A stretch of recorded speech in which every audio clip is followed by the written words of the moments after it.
In 2019, I decided to take on a pretty crazy challenge. I'm gonna beat every physically released North American Xbox 360 game, and I'm doing it all on original hardware, which means I have to own one of each unique title of every game released for the 360 on physical medium. I started this back in 2019.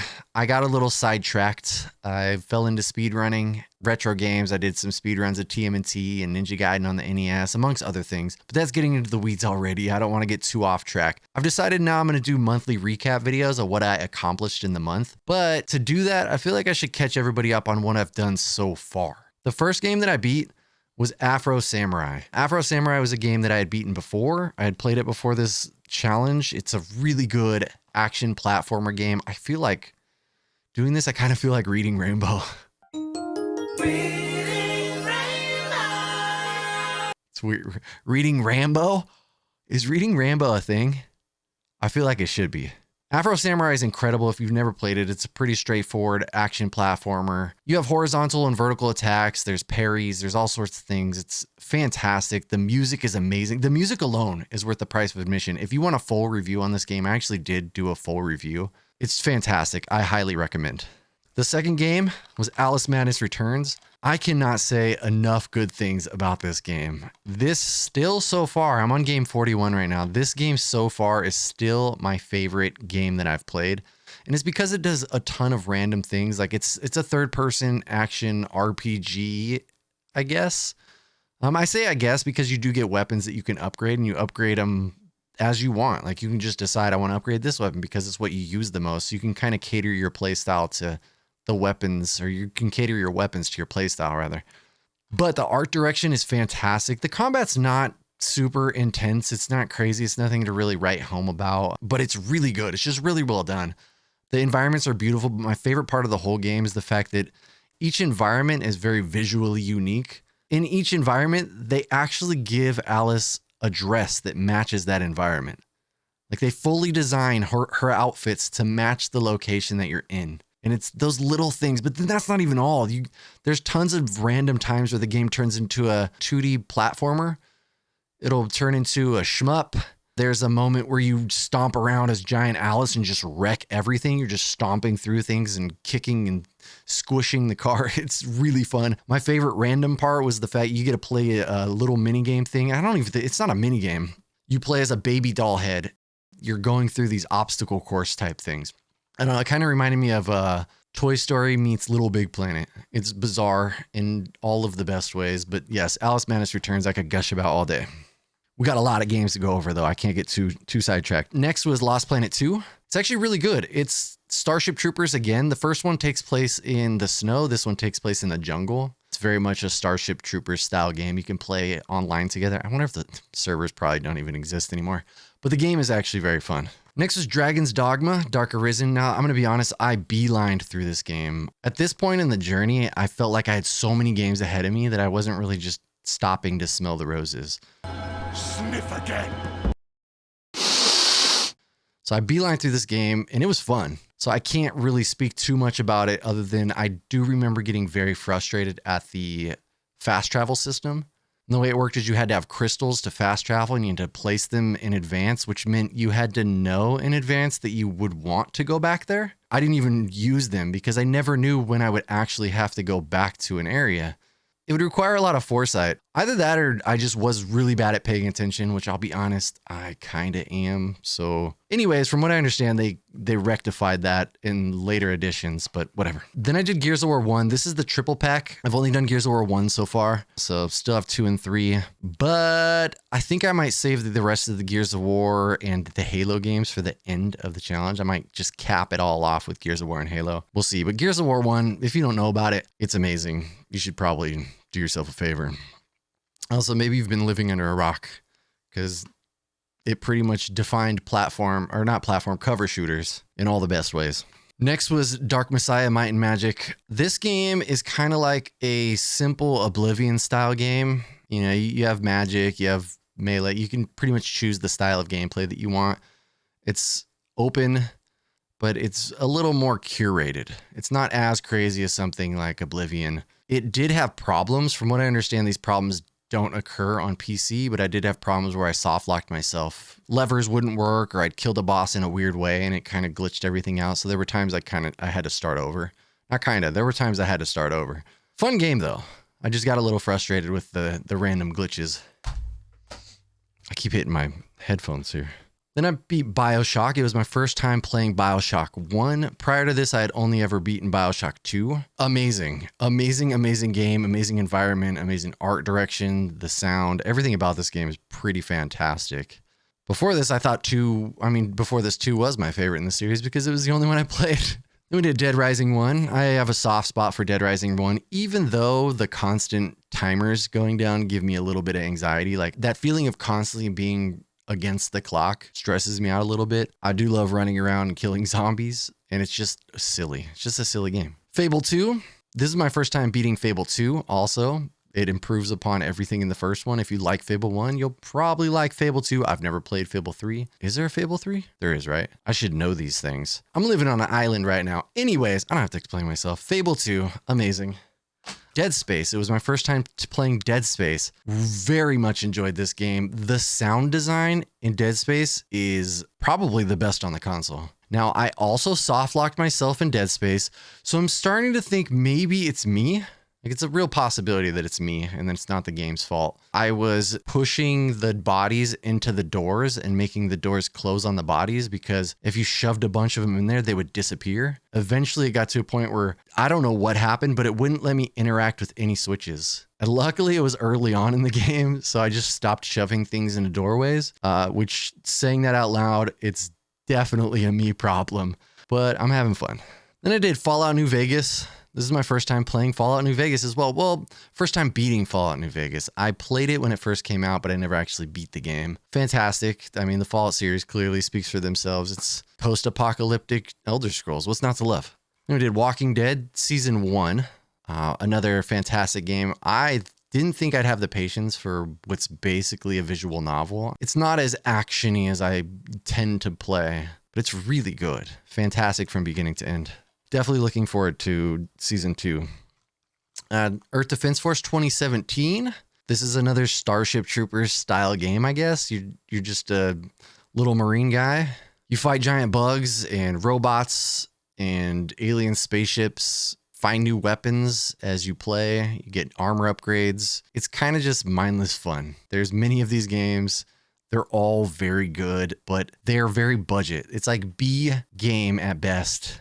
But they're so fun. Like they're more fun than they have any right to be. I made a mess pulling all these out. So you can see all my games are falling over and I made a mess back here. This is going to kind of be chaotic to put all these back. But anyways, Fallout 3 was next. Fallout 3, amazing. It was my first time beating this game as well. I got this game the day it launched and that same day my 360 broke. I didn't get the red ring of death, but I did get a graphics card issue that basically made everything look like rainbows. It's funny because I finished the tutorial and as soon as I exited the vault, it crashed and I panicked. I was like, no, I was looking forward to this so much.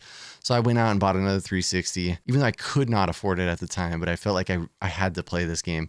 And I never beat it then. I got pretty far, but I never actually finished it. It was nice to finally go back and beat this game. Then we played Prey. Prey we played in a single sitting. It was like 6-7 hours around there. This game is amazing as well. I know that there are other Prey games. I don't know if they're related or not, but it's like time traveling alien stuff that even has portions that are like use a portal gun. Yeah, there's a portal gun in this, which is very bizarre, but this game, I couldn't put it down.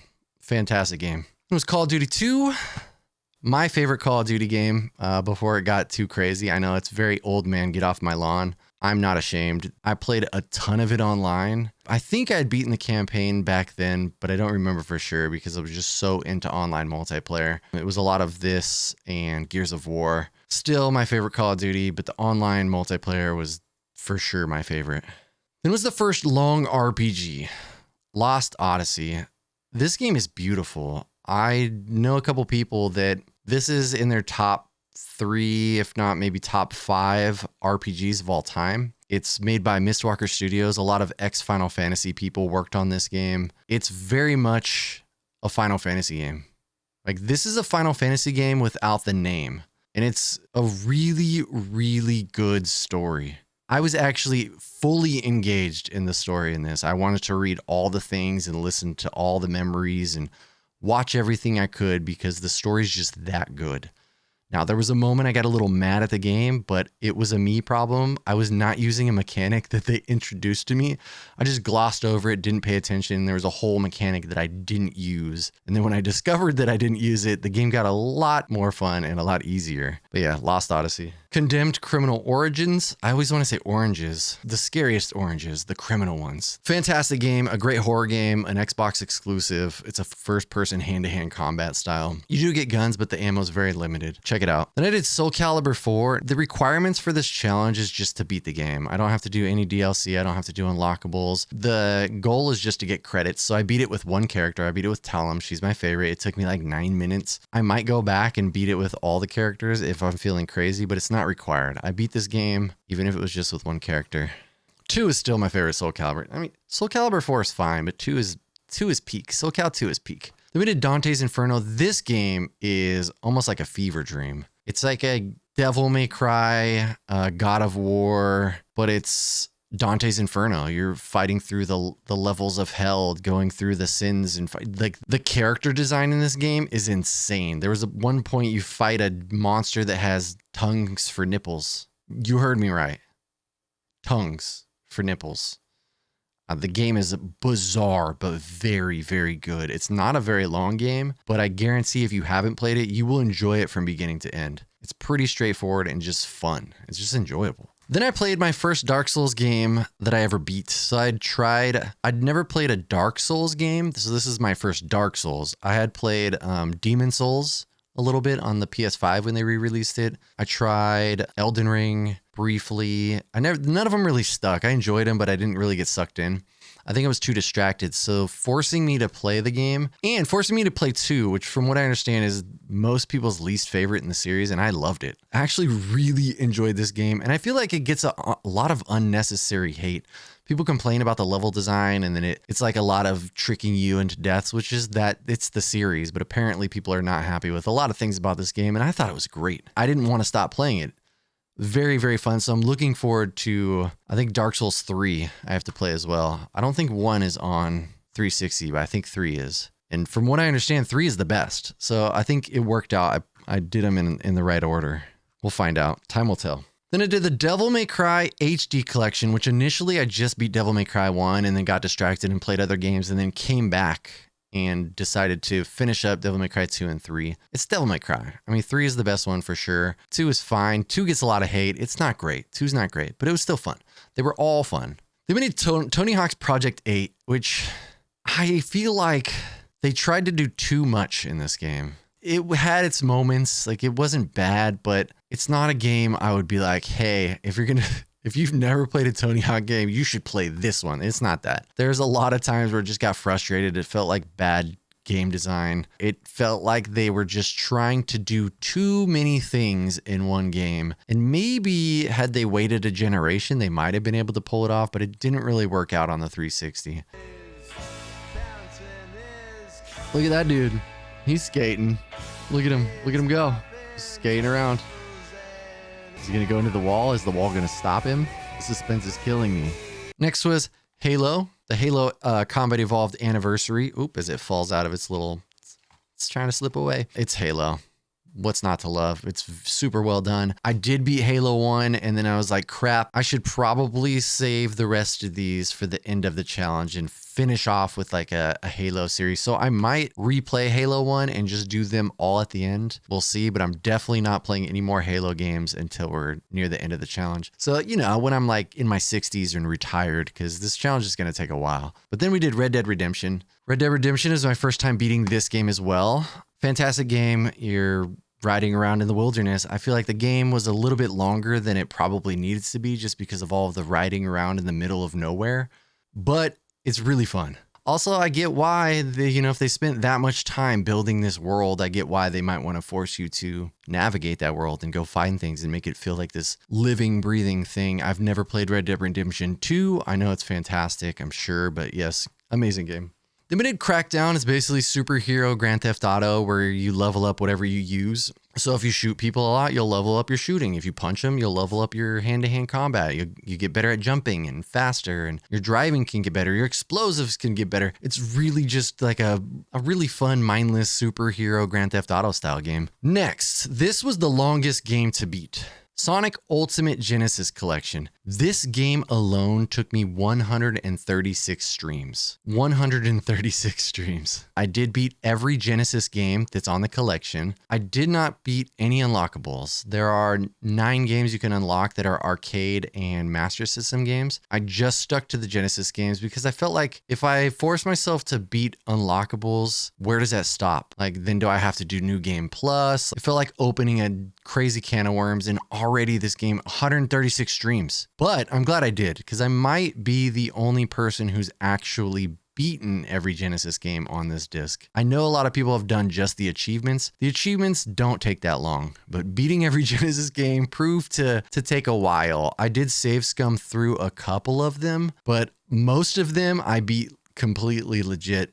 And I even drew my own maps for Shining in the Darkness, which I have lying around over here somewhere. Then I beat Dead Rising 2. It's Dead Rising, but again, they improved upon a bunch of things. It's Dead Rising. You're running around trying to beat the clock and save as many people as you can and keep your daughter from dying from a zombie infection. Then we did Left 4 Dead 2. I just did the main campaign. There are many, many maps. I didn't go down that rabbit hole, especially apparently all of the maps from the first one are there. So you can do the Left 4 Dead 1 inside of Left 4 Dead 2. But again, if I do all of the content and everything, I will lose my mind. That's not to say I won't go back and do them. I don't know. But right now, we're just trying to beat every game. Next was Deadly Premonition. This game started and I was like, this game's bad. People love this game. At the beginning, I was like, people love this game for the same reason people love The Room. I feel like it's just for the memes. And I will say that there's a lot of memes in this, but I'll also say that by the end of this game, I was converted. This game is really good. Yes, it is like very B-movie, not that well developed, not that great. Like it looks almost like a Dreamcast game, but it's really good and it kept me engaged. The story's actually really interesting and it goes off the rails near the end, completely off the rails in directions I did not expect. I now have a very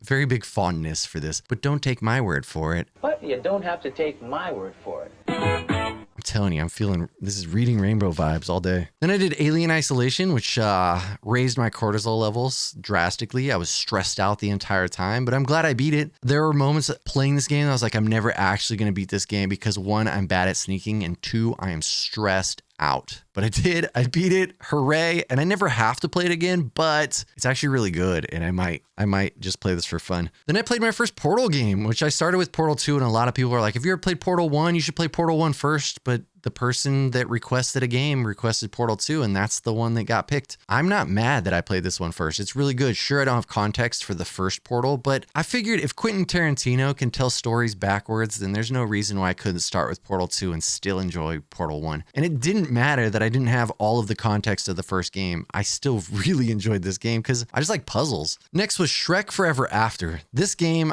I did a series where I wanted to just play what I thought would be bad games. Most of them turned out to be really good, and this is one of them. It's actually just a kind of isometric, but you can swap between characters. You can play as Donkey, Shrek, Fiona, or Puss in Boots, and you can swap between them at any time, and they all have different abilities, so you have to like solve puzzles and get through obstacles by switching the characters. I played through the game, was like, I think I could do this faster. Looked up what the world record was and decided I was going to go and get the world record. So I did. I took the world record in this game, which there was only one other run. So, and it's not even optimized. Mine's not even optimized. If you want, you can go and probably just take this world record for me. It's not that hard, but the game is really fun. It's actually enjoyable. I found myself playing it just because. Another game that was chosen for bad games, Bakugan Battle Brawlers, actually really fun. This game had me hyped the entire time. Like I was very intensely into this game. It had me shouting and yelling at the game in fun ways. I actually think I can't wait to play the other Bakugan games. I think there's at least one, maybe 2 more. It's like Pokemon, but not, because you collect these Bakugan and they all have different abilities and powers and different like special abilities, and you throw them onto this board and get cards, and it's actually really fun. I'm curious what the physical game is like. I kind of want to look it up. Next was sneaking.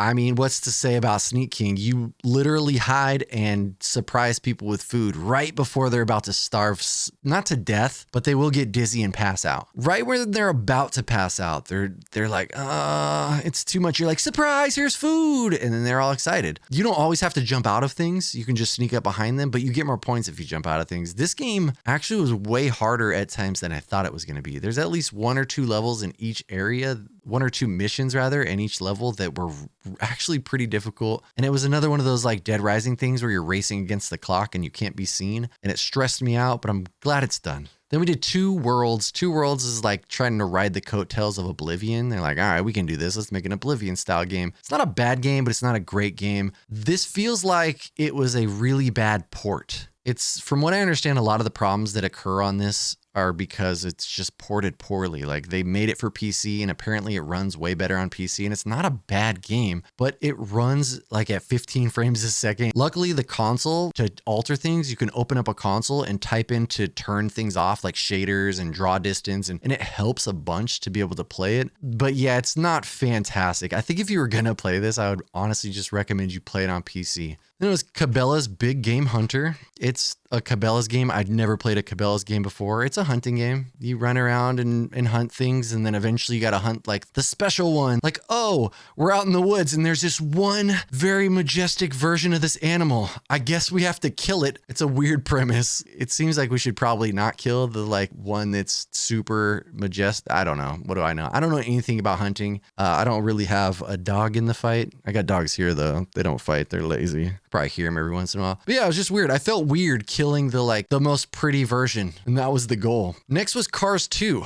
First, I tried to play it with a steering wheel, which you can see right here. I was like, oh, I got a steering wheel. This is going to be really fun. This game was not designed for a steering wheel. I was able to beat most of the game, but unfortunately there are stunts and things you can do by using the right analog stick, and there's no right analog stick on the steering wheel, so I just couldn't do a lot of those things. So it got to a point where in order to be competitive and get enough points to beat all of the competitions, I had to break down and use a controller, but the game is really fun. It's actually really, really fun. Then it was Alan Wake. It was my first time playing Alan Wake. It's a game I always wanted to play. A lot of people were comparing it to Twin Peaks, which I've never seen. I've never seen Twin Peaks, but apparently that's what Deadly Premonition is based off of as well. This basically feels like a what if Deadly Premonition was just a AAA title. It's fantastic. It's about a writer writing the story that he's currently in. I don't want to give anything away. If you've never played it, highly recommend. Then we did Stranglehold, John Woo's Stranglehold, which was fun. It's almost like a Tony Hawk Gun Fu Tony Hawk. You get combos by shooting people and sliding on rails and diving, and it's like Max Payne bullet time. And yeah, it wasn't great. It wasn't like the best game ever, but it was fun. There was a lot of times where just like crazy things would happen, and I broke this game as well. There was a moment where a cutscene loaded and kept me in an area, and I was just in the middle of nowhere. I was standing in an ocean and I couldn't proceed. Yeah, I really think that I just break games, or maybe it's just the era, the console generation. And now, the game we're currently working on, which I forgot to grab.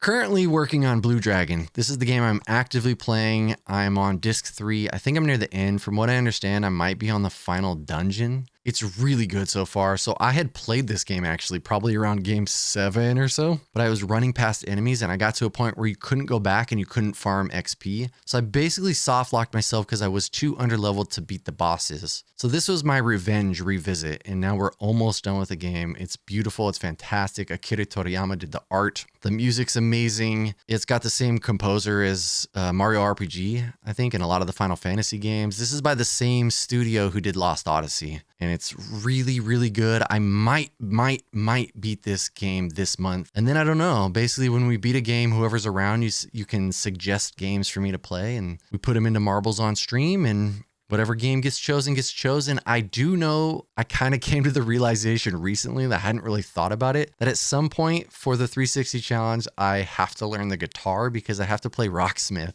So I might put that on there sooner than later because it's probably going to take me like a year just to play that game. That being said, let me know what y'all think. If there's any, like what your favorite game was, if there's any games in here you were thinking about playing, wanted to know more about. I will do a little bit more in-depth monthly recap videos with some gameplay footage. I just wanted to kind of get caught up on where I am right now. And now I have to put all these games back alphabetically.